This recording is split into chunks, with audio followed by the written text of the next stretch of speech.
right, folks, the dust continues to settle on the election ramifications. President Donald Trump pulling off a historic comeback to win the 47th president of the United States. And now we've talked about and we've discussed how nations are beginning to respond to this news. And one of them is Israel. And today I want to talk about what this means for the nation of Israel, how there's now going to be this international pressure for world global peace. This is going to be an interesting topic today. So hang in there. We've got a lot to cover. Let's go.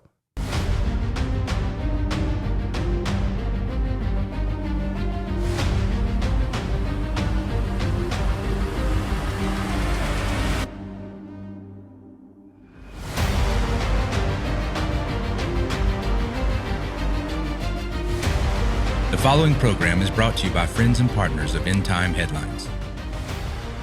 All right, what's up, guys? It is Monday, November 11th. We want to welcome you to our midday podcast. Hello, everybody in Apple and Spotify and wherever you get your podcasts. We welcome you guys on in podcasts. We also welcome you guys on Rumble and YouTube. Of course, all you guys in the chat as well. Before we even get started today, guys, you know the drill. Hit that like button. Help us push this out. And again, for your benefit, why don't you go ahead and hit that bell notification, hit that subscribe button. And you guys listening by podcast, we'd appreciate you guys if you enjoy our content and if it's a value to you. If it's a value to you, we would appreciate you guys helping us out by giving us a good review. Again, this helps us get this out there on these algorithms as well. All right, I'm going to start out today I'm going to read this article from the Jewish News Syndicate. I'm going to read this. This is regarding the Trump victory of winning the presidency, being the 47th president, and then how this relates to Israel. And then this is going to kind of springboard us into everything that we're going to talk about today. All right, quote, "A nightmare has been averted both for Israel and the West. With stunning re-election Donald Trump as president of the United States, Israel has dodged a virtual bullet just as Trump himself was saved this summer from a projectile that came within an inch of assassinating him. Israelis have been bracing themselves in dread for a Kamala Harris victory." All right, this would have been the fourth administration in which former President Obama, many of whose officials subsequently served the Biden administration and whose worldview has remained dominant within it, of course, was pulling the strings of an anti-Israel, anti-West agenda. There were grave fears that Harris would have thrown Israel to the wolves at the UN, cut off arms supplies during the desperate war that the Jewish state is continuing to fight for its survival, and activate more vindicate sanctions against Israelis of whose attitudes to sovereignty over the land the Democrats disapprove. However, instead, America will have a president now who is in his first term was the greatest supporter of Israel ever to have occupied the White House. And that's a fact, guys. He will take a far tougher stance towards Iran. He won't try to prevent Israel from achieving total victory over Hamas and Hezbollah. And he will take a very dim view of the UN over its support for Hamas.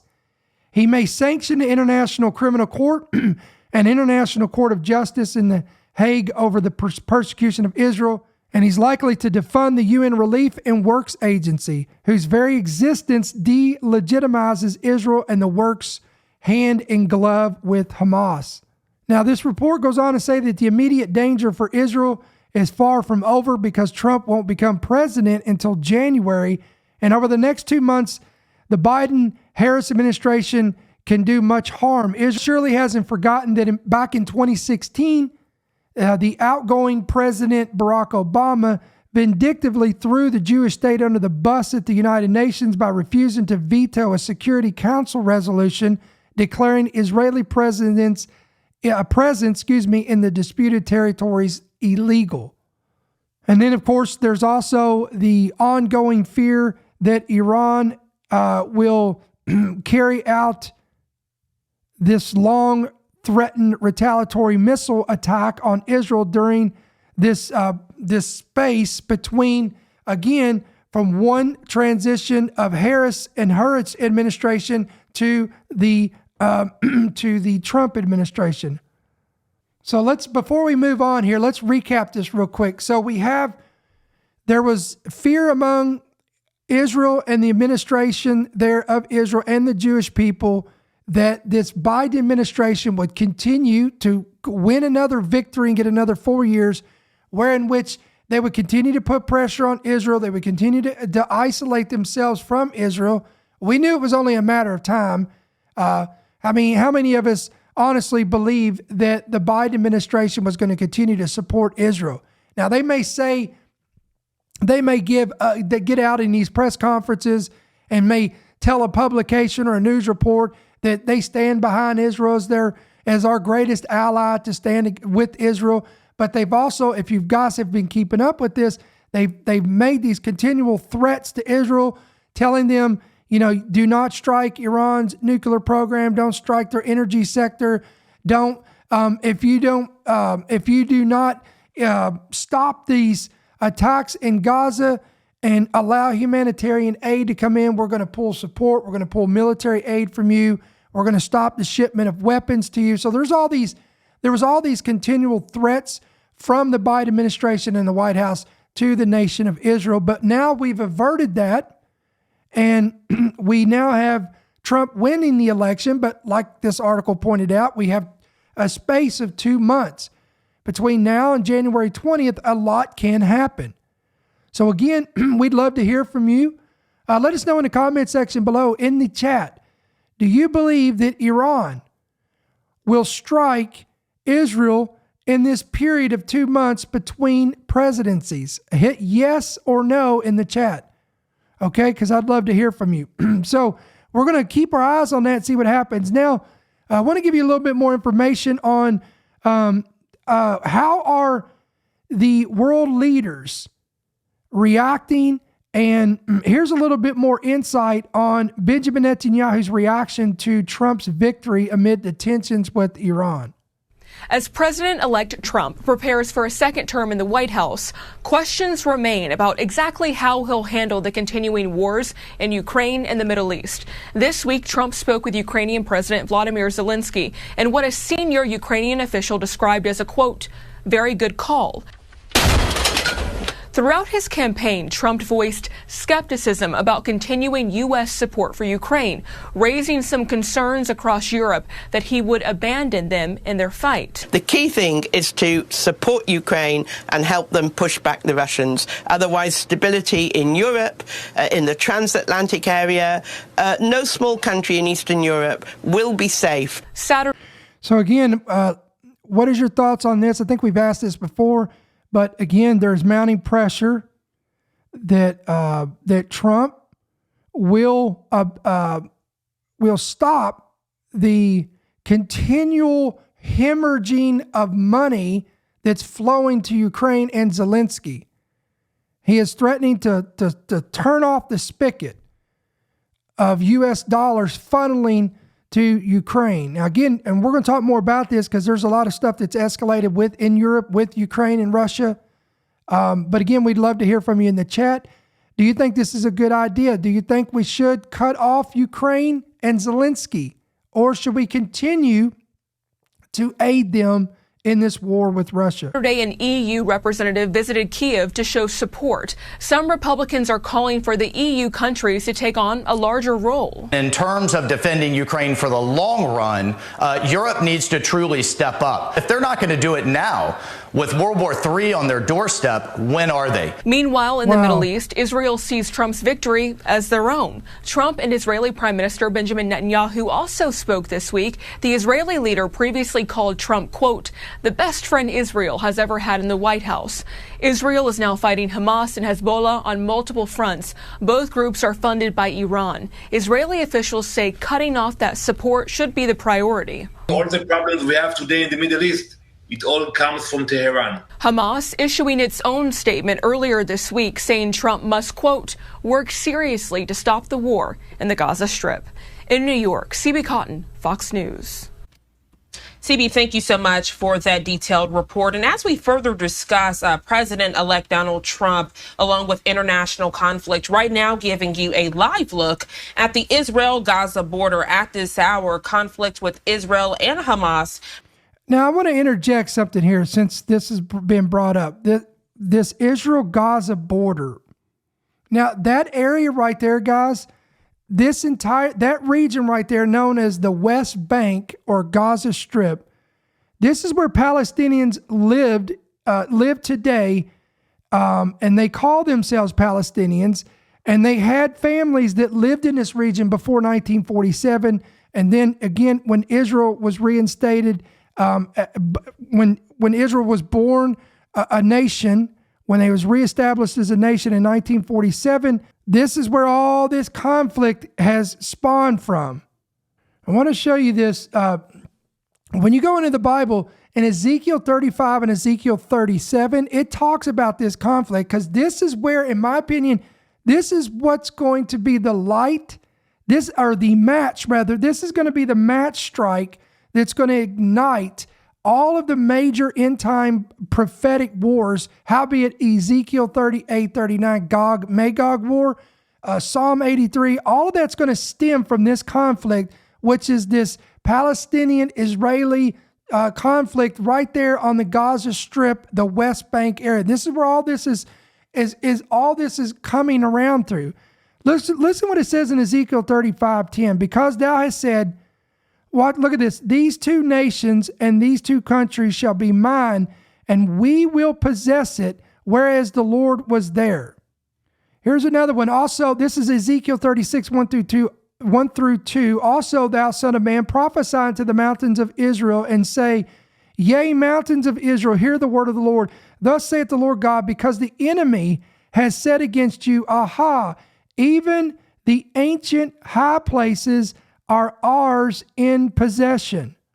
Again, what they're talking about, what Ezekiel is talking about there, these ancient high places is, again, Judea, Samaria. Today would be Israel's West Bank. This is where Ramallah, Hebron, Nablus, all of this is. And again, this was the home to many of the Palestinians that was annexed in after the 1967 Six-Day War.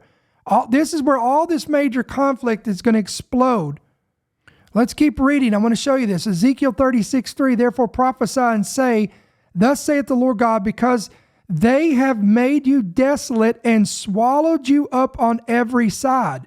Remember, what did it say? What did that news anchor say? That Israel is now dealing with Iranian proxies across 7 different fronts. So again, notice the prophet here said that they would attempt to swallow up Israel on every side. That, quote, look at this, that you might be a possession unto the residue of the heathen. Basically telling Israel their whole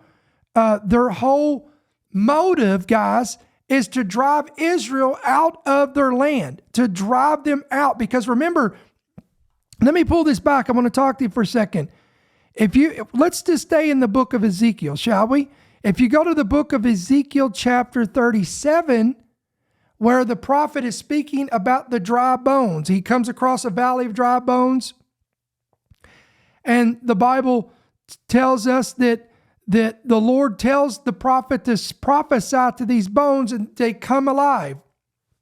Well, guys, this entire passage was fulfilled through the Holocaust. Israel was nearly decimated. Over 6 million Jews were slaughtered at the Holocaust. And they were to the point of, as far as world terms go, they were to the point of a complete annihilation. But God supernaturally raised them back up. And remember, the prophet said they would become a great army. This is Ezekiel chapter 37. And again, he was looking at a valley of dead, dry bones and said that they would one day rise again. They would begin to multiply and they would become a great army. Well, guess what? That happened. Again, God completely fulfilled this prophecy. And again, in 1947, Israel was reestablished again as a nation. So since that time, the enemy has tried to conspire. And you got to remember where the root of this is. This goes all the way back to the origin, guys, of the book of Genesis. Satan hates the nation of Israel and the Jewish people. And this is why he has continually, for generation after generation, bombarded, again, Israel and the Jewish people with attacks. This is why you can always, listen, you can identify those who are operating from an antichrist spirit by their hatred for Israel and the Jewish people. This is where all this anti-Semitism comes from. And guys, you know what's sad? Is a lot of this comes from the church. Quote, the church. You realize that Martin Luther, who was known as the Reformer, he was very anti-Semitic towards Jews. And again, he was a representative of the body of Christ. So this is still all of the replacement theologists. Many of them are very hostile towards Jews and towards Israel. This is probably going to go very well like a lead balloon, but that's okay. I'm going to keep on talking anyway. So what's the point? What my point is, guys, this area right here, this West Bank, Gaza, the Golan Heights, all of those, that area is where all of the end time activity is going to ignite from. This is going to spiral out of control. And this is, why do you think that for years and years, for decades, guys, there has been world leaders, many American presidents have tried to come forward and make peace negotiations and make peace deals with the Palestinians and with that region around there. And many of these are efforts to make again, under Barack Obama, a two-state solution. And in 2011, he actually went on national television and suggested that Israel agree to a two-state solution in which they would give East Jerusalem to the Palestinians. This caused a firestorm among the Jewish people and even Israeli leaders, howbeit Benjamin Netanyahu. And as well as it should be, because let me go back to this scripture. Let's go back. This is Ezekiel 36. Look at this. So the prophet says that he says that these ancient high places, that they will say, oh, yes, even the ancient high places are ours for our possession. They will be swallowed up on every side. And then, watch this, that they may be a possession to the residue of the heathen. Look at this. And you are taken up in the lips of talkers and are an infamy of the people. Taken up by the lips of talkers and an infamy of the people. Translation, these individuals, these leaders like Mahmoud Abbas, the Palestinian leader, you've got Iranians, clerics and the Ayatollahs, you got Hamas's leaders, you've got all these individuals who will come out publicly and say, oh, yes, we're willing to negotiate with Israel. We're willing to talk about peace. Publicly saying this, but make no doubts about it, friends. These are liars and they are deceivers. They have one goal, and that is to wipe Israel off the face of the map. Now, as this thing escalates, you can expect, watch this, that this thing is going to increase in magnitude of severity, and you're going to see the world continue to blame Israel and the Jews for the troubles and turmoil happening around the world. This has been foretold. It's been prophesied. Zechariah talks about this in Zechariah chapter 12. Joel talks about this. All right, now that you have a little bit more of an understanding of this, keep all this in the back of your mind, guys, in the forefront of your mind as we continue forward in the next several months, years, or whatever this thing looks like, because this thing's about to get real interesting. Joining us live this morning to further discuss this breaking news alert is Ken Gray. He's the Distinguished Lecturer in Terrorism and Homeland Security with an early hearing-elect saying Biden. Donald Trump, President-elect Donald Trump, throughout the campaign said that Ukraine and in recent months, specifically at the presidential debate leading up to the presidential election.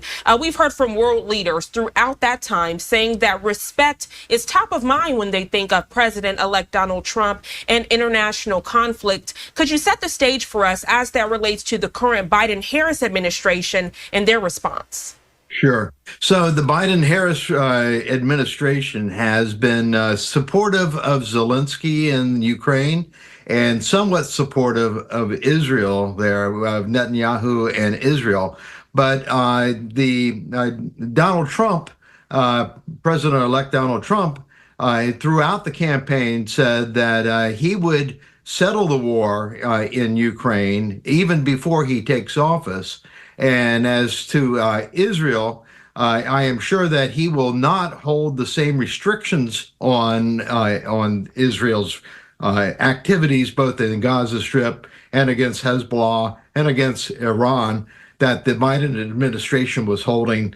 And so I expect to see both the Ukraine war come to an end quickly, and I expect to see Wow, that's a heavy statement right there. the limitations on Israel removed and allow them to settle things quickly too. Now, what does that mean? If the limitations are removed by the Trump administration when they come in office, does that mean, listen to me, that means, let's talk about this for a second. Does that mean that they are now not going to be held over the fire to not strike Iran's nuclear facility or their energy sector? Is Trump giving Benjamin Netanyahu the green light that he's been wanting for decades? And that is to now finish off Iran? Let us know, guys, in the chat. What do you think about that? Absolutely. And we know that world leaders have not held back with their comments, some of them saying that the conflicts in their region wouldn't have even happened or started if President-elect Trump was in office. I want to get your professional opinion and expertise as this relates to NATO, because there are concerns this morning as it relates to President-elect Trump and his disdain for NATO, as it relates to world leaders coming together to respond to international conflict, as we are seeing with Israel in real time.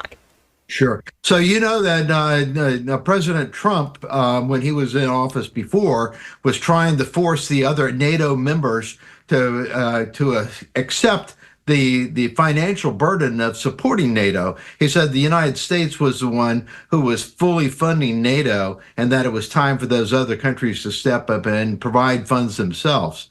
We've seen now with the war in Ukraine that NATO has been providing more and more weapons to Ukraine throughout this period. And so he had some influence on them even after he had left office.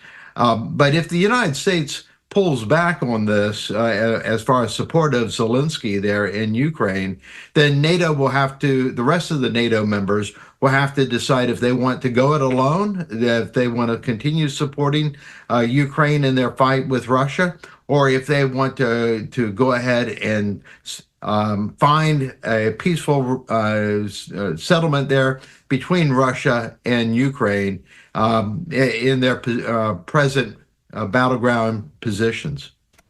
Very interesting. So, as he said here, if America, under Trump, if he pulls the support from Ukraine, NATO could intervene fully. So it's going to be interesting if that happens.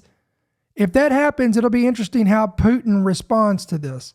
Very interesting point you bring up this Sunday, Ken, because obviously Ukraine entering those winter months, and we know that's a pivotal time as it relates to that war. So I'm very glad you did mention that.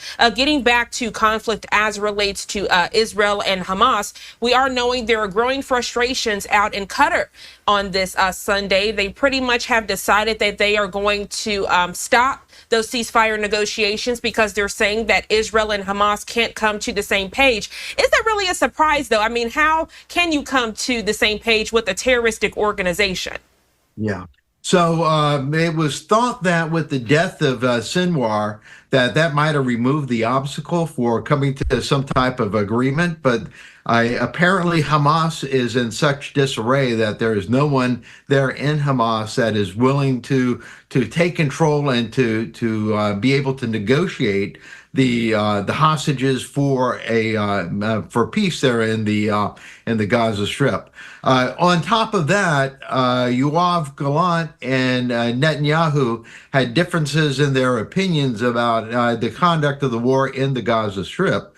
Now, with Yoav Gallant being fired and Israel Katz replacing him as defense minister, that gives Netanyahu the ability to go ahead and pursue his primary mission of wiping out Hamas, removing it as any type of future threat, as opposed to being forced to deal with coming to a settlement to get the hostages out. So I expect that Netanyahu really would rather pursue the total destruction of Hamas, and any obstacle to that has been removed. Wow, guys. So again, this gives more credence to what I was saying is if Iran does not decide to carry out these retaliatory strikes against Israel in this 2-month window, transitional time between the Biden administration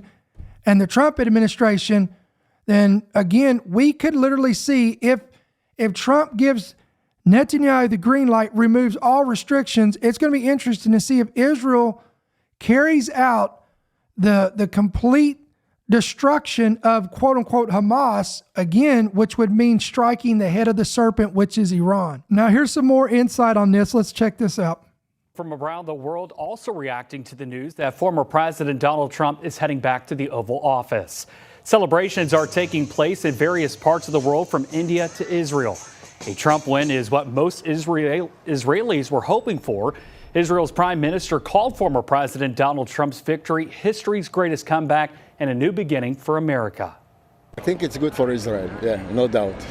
It's better than Kamala Harris. Having had dinner with President-elect Trump just a few weeks ago, I look forward to working with him in the years to come. It's an election millions around the world were invested in, even though they didn't have a vote.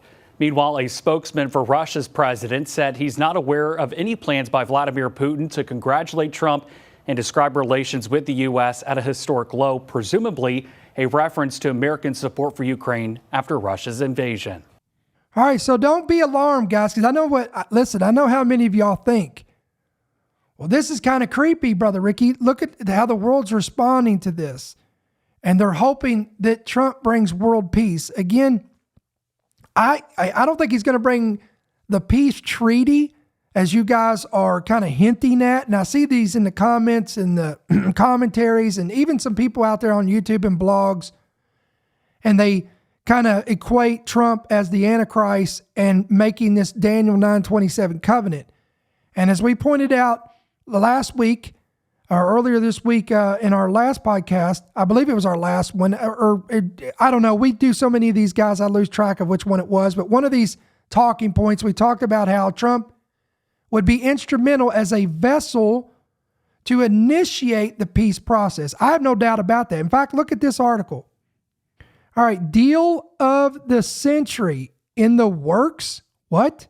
All right, Tiffany Trump's father-in-law is apparently, quote, reaching out to Palestinians, and Trump talks to Netanyahu. Again, look at this headline, guys.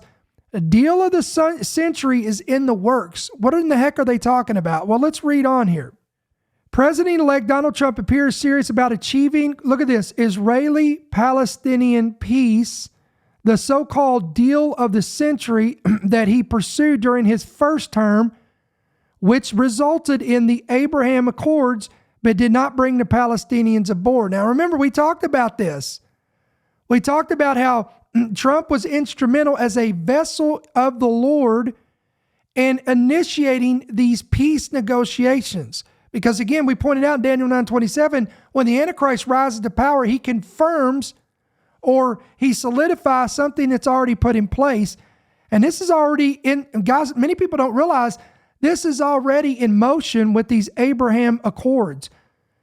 Mossad Bulu, however you pronounce this last name here, Tiffany Trump's father-in-law, has been reaching out to Palestinian Authority leader Mahmoud Abbas, according to the Times of Israel, in the hopes of renewing ties.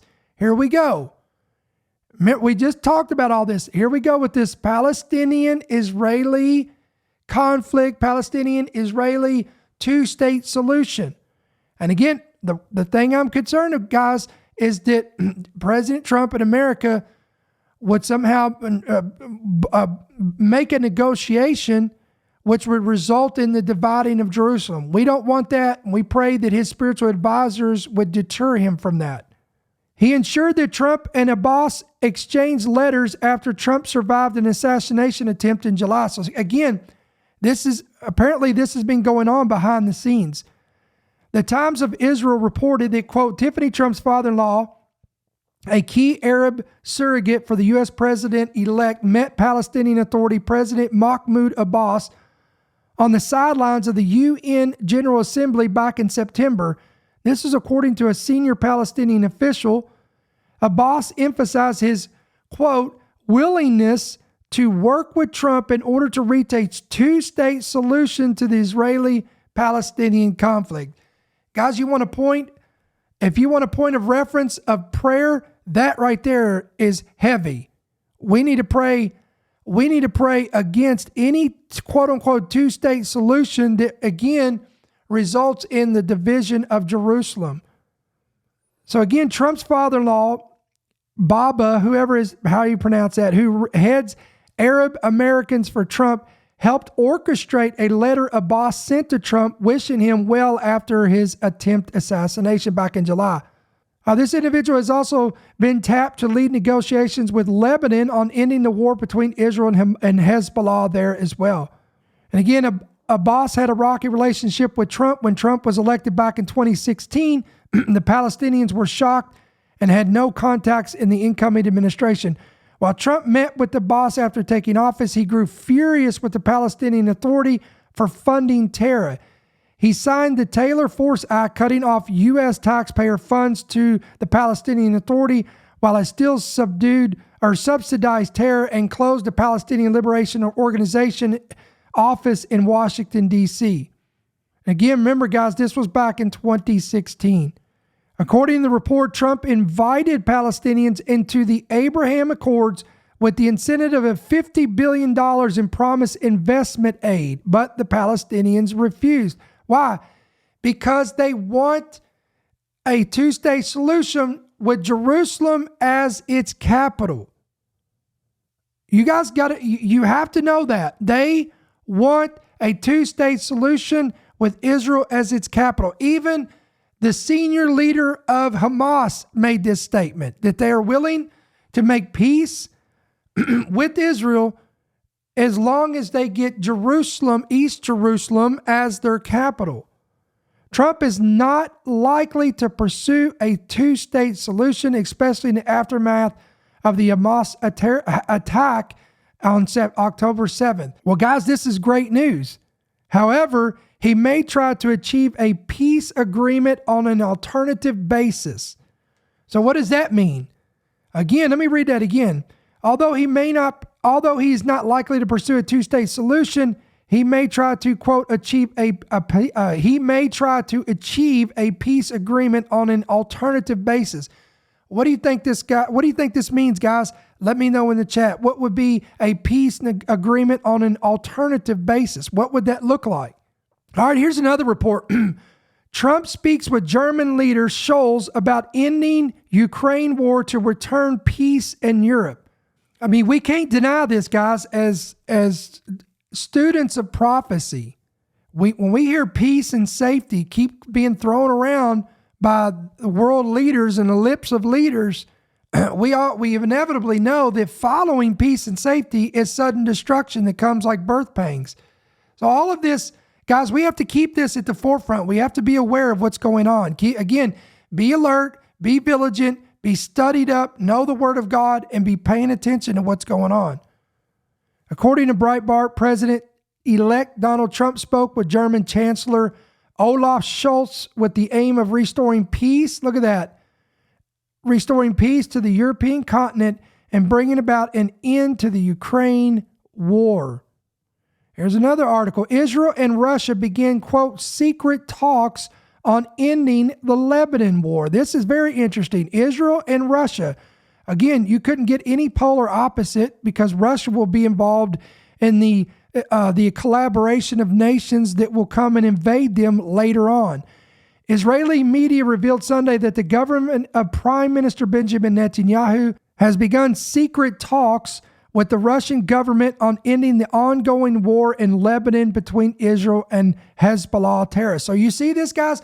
All these world leaders, peace and safety, negotiations, secret talks, it's all out here, guys. It is like, it's the season for this. I'm telling you, prophetic events are accelerating right before our eyes if we're paying attention. Although Hezbollah is armed and funded by Iran, the terrorist group uses many Russian weapons. If you want to know why they're going to be connected with those Islamic nations in Gog and Magog, here's some of the reasoning for this.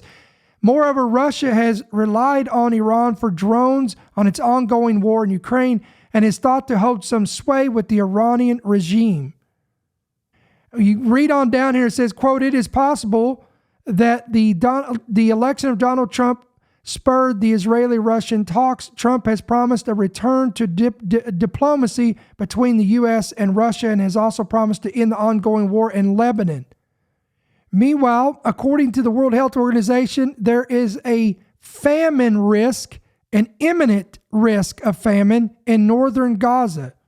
Northern Gaza is at risk of imminent famine. This is according to the World Health Organization, and issued a warning as Israel continues its bombardment across Gaza amid threats by the Biden administration to limit military assistance to Israel if it did not allow more humanitarian aid into the enclave. Remember, we talked about that. Remember, the Biden administration, we just talked about this earlier. They have given Israel a November 12th deadline. So that's, as of the recording of this, that would be tomorrow on Tuesday, November 12th, to take specific steps to improve the humanitarian situation in Gaza. But if they don't, then they are going to cut off military aid to Israel. And again, a lot can happen, guys. Even though Trump has been reelected as the 47th president of the United States, there is a window between now and January 20th, and a lot of damage can still happen. And this is one of these. This is one of those situations right here that we need to be paying attention to as well. And again, and the World Health Organization fanning the flame, if you would, by making this statement. And now this is going to put more pressure again on Israel. Meanwhile, here's an interesting headline for you. Iran wants war with the United States. Now, why would Iran want war with the United States? Again, you have to remember that Iran has an apocalyptic anticipation of the end times based on, not on the Bible, but based on the Hadith and the Quran. And again, we're talking about their anticipation of their coming Messiah, which is the Mahdi. Now, again, according to their prophecies, these are Islamic prophecies, guys, the Mahdi is supposed to lead the fight against the corrupt Western society and conquer the world for Allah. Remember, we talked, they view, you've got the big Satan and little Satan. We're talking about Israel and the United States. And again, according to Islamic prophecy, one of the things that has to happen to usher in their coming Messiah, the Mahdi, is a end-time conflict between the West and the East. So this is why this is intensifying. And this is why Iran is not going to back down, guys. They don't want peace. If you think they want peace, you're deceived. They do not want peace. It is to their benefit that this thing keeps intensifying because, again, according to their radical Islamic beliefs, they firmly believe, and again, we're not talking about the moderates here, but we're talking about the extremists. They believe that this is all going to usher in their end time Messiah, the Mahdi, which I think is the biblical Antichrist. All right, now let's let's stop, take a deep breath. I want you to let everything resonate with you. And now we've got to discuss, where is all this leading? Again, the next 4 years are going to be very, very interesting, because I 100% believe that Trump, now that he is going to be elected, unless something was to happen between now and January 20th, which I don't perceive that that's going to happen. I don't believe it will, just based on how this thing is going. I would be shocked if it went in a different direction. But if things are going the way in which I perceive it to be going, biblically speaking, prophetically speaking, then all of this is making sense to me. Because again, things have to go forward for us to bring about the fulfillment of Bible prophecy in regards to the introduction of a leader in the last days that will rise to power. And again, I'm not talking about Donald Trump, but there is coming a man, the Bible calls him the Antichrist. And Daniel saw him, and Daniel saw in the last days that this man, whoever this is, that will rise to power, will broker a covenant of peace. He will come along and he will confirm Daniel 9:27. He will confirm these treaties that have all been brought forward. Now think about everything that's going on and what we talked about. You've got the Middle East with Israel across 7 fronts. You've got Russia, Ukraine, all that stuff that's going on in Europe. Who knows what's going to happen if Trump pulls support away from Ukraine? NATO gets involved. Again, they're saying World War III is at the brink. So you got all this going. So the whole world is longing for peace. This is why you keep hearing peace and safety, peace and safety. So eventually, again, there's going to be all these peace negotiations made. And then here comes your Antichrist, again, coming on the scene to confirm a covenant with many, many nations, not just Palestine, not just Iran, but many, many nations across the world. Again, confirming a covenant with many for 7 years. So where is this all leading, guys? This is leading right down the path that has been foretold for thousands of years. And I leave you with Luke 21:28. Jesus said, when you begin to see all these things coming to pass, look up and lift up your heads, because your redemption is drawing near. Listen, guys, endtimeheadlines.org, endtimeheadlines.com, that's our main website. Right there on your screen. If you're watching, we do have a free app. It's available on Apple and Android. Download it today. Hit yes to push notifications. You're going to be squared away and good to go. Every headline, podcast, prophecy, viewpoint, breaking news, everything's going to be right there. If you're listening by Apple or Spotify, you can pick up this app by go to your Play Store, type in End Time Headlines, look for our official ETH logo, download it today, and it can be yours. Guys, don't forget, tonight, we do have prayer. It's Monday night, so tonight, 8 p.m. Eastern, 7 p.m. Central, right here on YouTube. We will be live, and we're going to be praying about a lot of things. We'd love for you guys to join us. Again, we welcome you guys all from all of these platforms. If you're watching, listening outside of YouTube, come and subscribe to our YouTube channel so you can be a part of this. Also want to take this moment to wish all of our veterans a happy Veterans Day. Thank you. We thank you for your service. We thank you for your sacrifices for you guys who have served or are currently serving our country. And we appreciate you guys, and we love you for that as well. And guys, listen, if you appreciate our ministry, you find value from our content. If you're equipped, you're informed, you're blessed, whatever the case may be, we want to give you an opportunity to sow back. You can either sow a one-time gift or partner with us, whatever that looks like for you, whatever your relationship is with our ministry. Pray about that. You can do that 2 different ways, electronically or through check or money order to End Time Headlines, P.O. Box 1391, Monroe, Georgia 30655. So guys, thank you for taking the time out on this 2 o'clock midday podcast. I know we went a little longer today, but that's because tonight we won't be doing any kind of podcast. We're going to be praying. So I figured we'd go ahead and take a little bit longer today and get a lot of information out there. So we appreciate you guys. Thank you for stopping on. Again, remember, hit that like button. Help us get this out. And we'll see you guys back here tonight at 8 p.m. Eastern. God bless. Thank you for listening to the End Time Headlines podcast. We pray that you've been blessed and equipped by today's message. For more information about how you can help partner with our ministry, please visit endtimeheadlines.org.